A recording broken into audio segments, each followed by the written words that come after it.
When I was young, the Terminator felt bigger than life. These were not just actors on a screen. They felt untouchable, like they belonged to a world of steel, fear, and pure movie legend. But looking back now, what stays with me is not just the franchise. It is what real life did to so many of the people inside it. Behind those unforgettable faces were stories of loss, addiction, illness, scandal, and quiet pain. So today, we are looking back at 8 Terminator cast members and what really happened after the spotlight faded. In Terminator 2, he was the boy the future depended on. John Connor was not just another kid in the middle of the chaos. He was the child meant to grow into the leader of humanity, the one the machines wanted gone before he was even old enough to understand the weight of that fate. Edward Furlong was only 13 when he stepped into that role, but there was something about him that made it work immediately. He did not feel polished or overly trained. He felt real. That rawness gave the film a human center, and almost overnight, it turned him into one of the most recognizable young faces of the early 1990s. But real life moved much faster than he was ever prepared for. Fame came at an age when most kids are still trying to figure out who they are, and behind the success, his life was already unstable. He grew up without much real security, and once Hollywood entered the picture, the pressure only made that instability more dangerous. By the early 2000s, his life had become a cycle of addiction, legal trouble, broken relationships, and public collapse. He later admitted to using heroin and cocaine in his early 20s, and the damage did not stay private for long. Arrests followed. Court battles followed. So did the kind of headlines that slowly replace talent with damage in the public mind. What makes his story especially painful is how visible the fall became. His personal life unraveled in ways that hurt not only his career, but also his role as a father. By the time the worst years had passed, he had lost money, momentum, and the version of himself many people once believed would grow into something far bigger. Yet the story did not end there. After more legal problems and another collapse, he finally entered recovery and began rebuilding his life piece by piece. Years later, he revealed he had managed to stay sober, even going through major dental reconstruction after the physical toll of addiction. He was once the boy cast as humanity's future. In the end, simply finding a way to survive his own life became the harder fight. Before Sarah Connor became a symbol of survival, Linda Hamilton brought something far more unusual to the role than simple strength. She made fear look human. In the first film, she was not introduced as a warrior. She was vulnerable, overwhelmed, and ordinary in a way that made everything around her feel even more terrifying. Then by Terminator 2, that same woman had transformed into one of the most iconic action heroines ever put on screen. It was one of the most dramatic evolutions any franchise had ever pulled off, and Linda carried it with a kind of intensity that never felt fake. But the strength audiences saw on screen was only part of the story. Behind the role, Linda was living with pain she could not easily control. Her father died when she was still a child, and that early loss stayed with her for years. Long before many people knew what bipolar disorder could do to a person, she was already struggling with violent mood swings, depression, anxiety, and emotional instability that quietly damaged her relationships and her sense of self. She later admitted there were periods when life felt so chaotic inside her own mind that she did not know how to hold anything together. Even while building her career, she was dealing with darkness that most people around her could not fully understand. Then came the physical cost. During the filming of Terminator 2, she suffered permanent hearing loss in one ear after a gunshot scene without proper protection. Her marriage to James Cameron later collapsed as well, ending in a divorce that became one more painful chapter in a life already filled with emotional exhaustion. In time, Linda began speaking more openly about the years she spent battling suicidal thoughts and inner chaos, and that honesty changed the way many people saw her. She was not just the woman who played Sarah Connor. She was someone who had been fighting for stability in real life the entire time. Linda Hamilton's legacy is not only that she became unforgettable on screen, It is that after everything she carried in private, she still found a way to remain standing. He only appeared briefly in The Terminator, playing the punk leader who crossed paths with the wrong nightmare at the worst possible moment. It was not a major role, and yet there was already something memorable in the way he carried it. The attitude, the recklessness, the raw street energy, all of it helped give the film's opening that rough, dangerous edge. At the time, Bill Paxton was still a young actor trying to find his place, far from the status he would later earn. No one watching that early scene could have known they were looking at someone who would go on to become part of some of the biggest films of his generation. What followed should have felt like the perfect rise. He built the kind of career most actors spend a lifetime chasing. Aliens, Twister, Apollo 13, Titanic. Bill Paxton did not just appear in big movies, he became part of their identity. There was always something grounded about him, even in stories built on chaos and spectacle. He could play loud, desperate, funny, intense, or deeply human without losing that sense of authenticity. That was part of what made his career feel so lasting. He never seemed like a star trying to prove he mattered. He simply did, which is why his death felt so sudden and so hard to process. In February 2017, he died at the age of 61, after suffering a stroke linked to complications from heart surgery. The news shocked Hollywood because this was not a story of someone slowly fading away. He was still working, still active, still fully part of the industry. And the heartbreak only deepened when his family later filed a wrongful death lawsuit, alleging mistakes in the medical care surrounding his final days. That detail made the loss feel even more bitter, as if the ending had come too early and for reasons that never should have happened at all. For someone who spent decades bringing unforgettable stories to life, the silence that followed felt especially cruel. What he left behind was not just a remarkable career, but the painful sense that there should have been much more still ahead. You have probably seen this man's face so many times that it almost feels impossible to separate him from Hollywood itself. Arnold Schwarzenegger was not just part of The Terminator. For many people, he was the Terminator. The cold stare, the heavy silence, the sense that nothing could stop him, all of it became part of one of the most iconic images action cinema ever created. By the time the franchise exploded, he no longer looked like just another actor landing a big role. He looked like someone built to become a legend.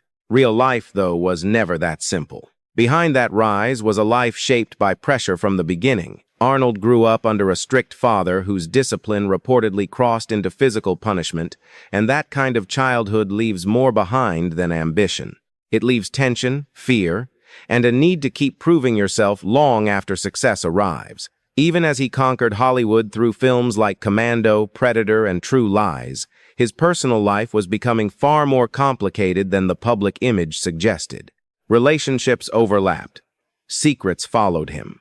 And in 2011, the story finally broke open, when it was revealed that he had fathered a son years earlier with the family housekeeper, a scandal that shattered the polished version of his marriage and permanently changed how many people saw him. Then came the physical side of the myth beginning to crack. For someone whose body once looked almost invincible, Arnold spent years dealing with serious health problems, including multiple heart procedures tied to a congenital condition.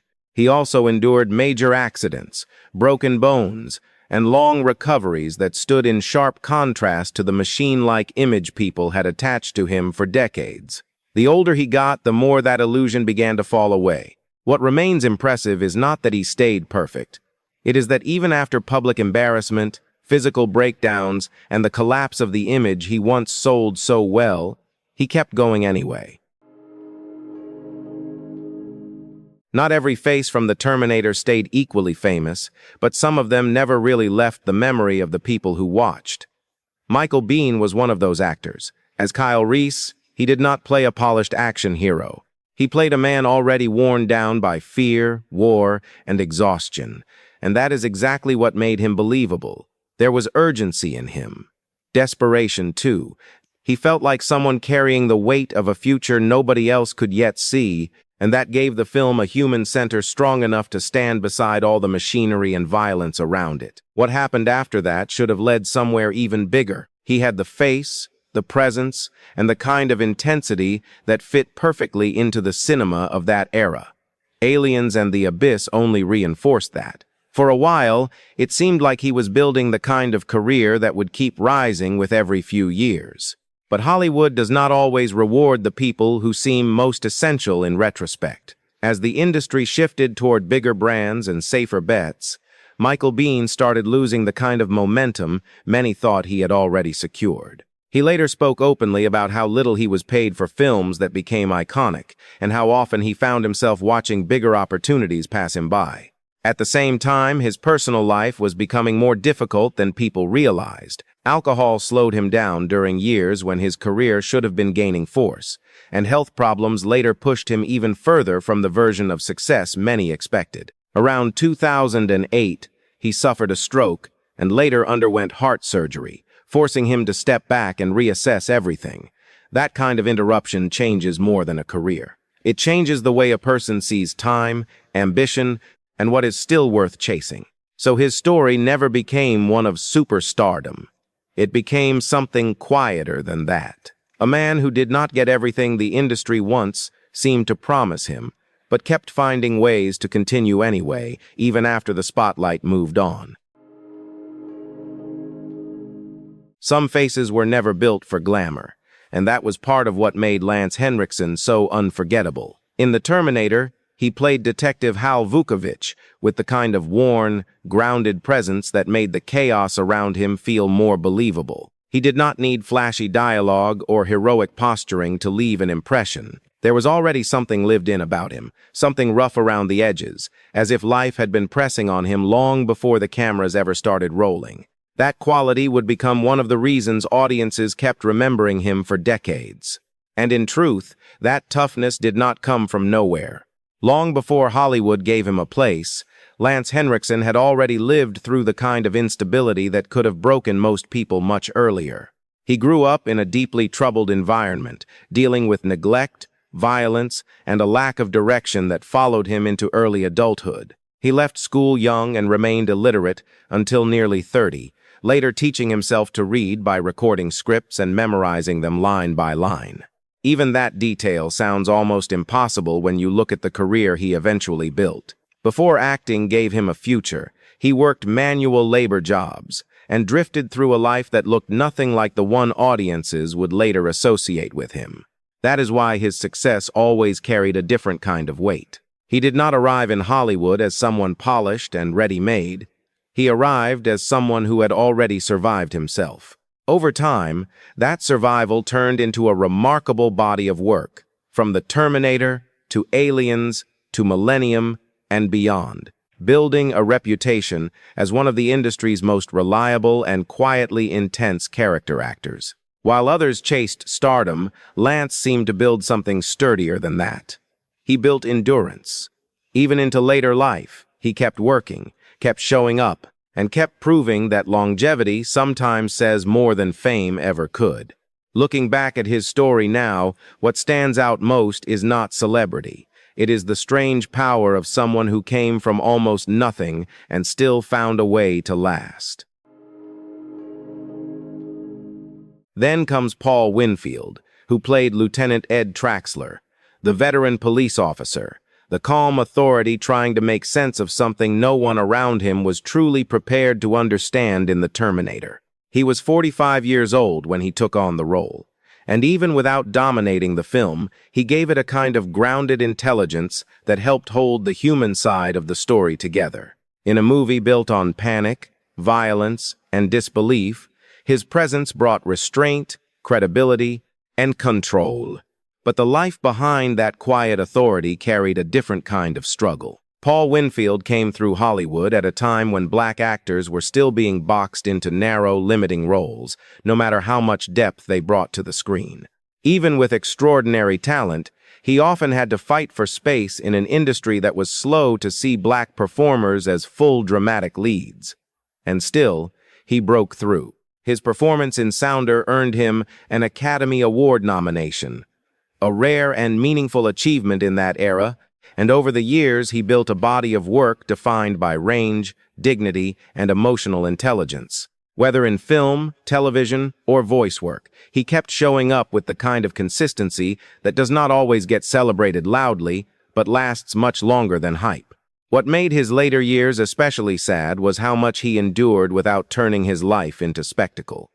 He suffered the loss of his longtime partner, Charles Gillen Jr., then continued facing serious health battles of his own.